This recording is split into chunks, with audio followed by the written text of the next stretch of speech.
ರಾಜ್ಯ ಸರ್ಕಾರದ ಮಳೆಗಾಲದ ಅಧಿವೇಶನವನ್ನ ಬೆಳಗಾವಿಯ ಸುವರ್ಣಸೌಧದಲ್ಲೇ ನಡೆಸಲಾಗುವುದು. ಸ್ಥಳ ಬದಲಾವಣೆ ಮಾಡುವ ಕುರಿತು ಸರ್ಕಾರ ಯಾವುದೇ ನಿರ್ಧಾರವನ್ನ ಕೈಗೊಂಡಿಲ್ಲ ಅಂತ ಕಾನೂನು, ನ್ಯಾಯ ಹಾಗೂ ಸಂಸದೀಯ ವ್ಯವಹಾರಗಳ ಸಚಿವ ಎಚ್.ಕೆ. ಪಾಟೀಲ್ ಅವರು ಸ್ಪಷ್ಟಪಡಿಸಿದ್ದಾರೆ. ಗದಗ್ನಲ್ಲಿ ಮಾತನಾಡಿದಂತಹ ಅವರು ಅಧಿವೇಶನದ ಸ್ಥಳ, ಇಂಧನ ದರ ಏರಿಕೆ ಹಾಗೂ ಗ್ಯಾರಂಟಿ ಯೋಜನೆಗಳ ಕುರಿತು ಸರ್ಕಾರದ ನಿಲುವನ್ನ ವಿವರಿಸಿದ್ರು. ಈಗ ಮಳೆಗಾಲದ ಅಧಿವೇಶನದ ದಿನಾಂಕದ ಕುರಿತು ಮಾತನಾಡಿದಂತಹ ಸಚಿವರು ಇನ್ನೂ ಸಚಿವ ಸಂಪುಟ ಅಧಿಕೃತ ನಿರ್ಧಾರವನ್ನ ಕೈಗೊಂಡಿಲ್ಲ. ಮೇ 29ರ ನಡೆಯುವಂತಹ ಸಾಧ್ಯತೆ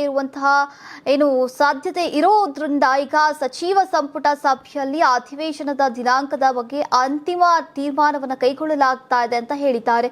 ನೀವು ಸಣ್ಣ ಆಗ್ಬೇಕಲ್ವಾ? ಅದು ಒಂದು ಉತ್ತಮ ಆಹಾರದಿಂದ ಸಣ್ಣ ಆಗ್ಬೇಕಲ್ವಾ? ಪ್ರತಿದಿನ ನಮ್ಮ ಜೀನಿ ಸ್ಲಿಮ್ ನ ಯೂಸ್ ಮಾಡಿ ಯಾವುದೇ ಸೈಡ್ ಎಫೆಕ್ಟ್ ಇಲ್ದಂಗೆ ನೀವು ಸಣ್ಣ ಆಗ್ತೀರಾ.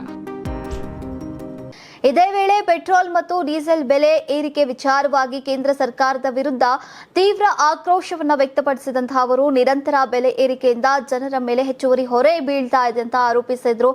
ದೇಶದ ಆರ್ಥಿಕ ಸ್ಥಿತಿ ಸರಿಯಾದ ದಿಕ್ಕಿನಲ್ಲಿ ಸಾಗ್ತಾ ಇಲ್ವೇನೋ ಎಂಬ ಅನುಮಾನ ಮೂಡ್ತಾ ಇದೆ. ಅದಕ್ಕಾಗಿ ಈಗ ಕೇಂದ್ರ ಸರ್ಕಾರ ಜನರ ಬದುಕಿನ ಮೇಲೆ ಹೊರೆ ಹಾಕ್ತಾ ಇದೆ. 2 ಅಥವಾ 3 ದಿನಕ್ಕೊಮ್ಮೆ ಪೆಟ್ರೋಲ್ ಬೆಲೆ ಏರಿಸುವುದು ಯಾಕೆ?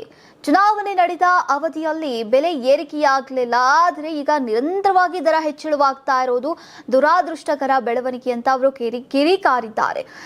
ಇದನ್ನ ಗ್ಯಾರಂಟಿ ಯೋಜನೆಗಳ ಅರ್ಹತಾ ಪರಿಷ್ಕರಣೆ ಕುರಿತು ಜನರಲ್ಲಿ ಮೂಡಿಸುವಂತಹ ಆತಂಕ ಅವರು ಸ್ಪಷ್ಟನೆಯನ್ನ ನೀಡಿದರು.